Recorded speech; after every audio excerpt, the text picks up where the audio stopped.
Guys, ഇത് globe series part 3. ഇനി നമുക്ക് വീഡിയോയിലേക്ക് പോവാം.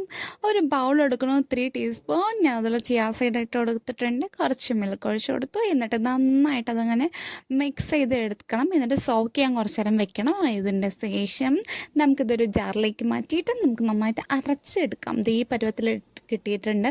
നിങ്ങൾ കുറച്ചും കൂടി നല്ല ജാറാണെങ്കിൽ കുറച്ചും കൂടി അത് അരഞ്ഞും കിട്ടിയിട്ടുണ്ടാവും. എൻ്റെ ജാറ് കുറച്ച് പൊട്ടയായിരുന്നു. അതിന് ശേഷം ഇതേ സ്കിന്നിലേക്ക് അപ്ലൈ ചെയ്യണം. നല്ല ജെല്ലി ടൈപ്പായിട്ട് വന്നിരിക്കുന്നത് നല്ല രസമാണ്. ഒരു സ്റ്റിക്കി ആയിട്ടുള്ളൊരു ഫീൽ നല്ല ഗുളുന്നുണ്ട്. പിന്നെ നിങ്ങൾ ഡ്രസ്സിലാവാണ്ട് ശ്രദ്ധിക്കുക ഗൈസ്. ഡ്രസ്സിലായാൽ പോവാൻ നല്ല പാടുണ്ട്.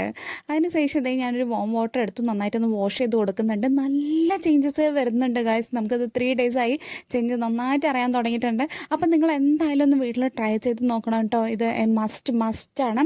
എന്തായാലും ഒന്ന് ട്രൈ ചെയ്ത് നോക്കുക. അപ്പോൾ ഇനി നെക്സ്റ്റ് പാർട്ട് 4 നമ്മൾ കാണാം. ബൈ.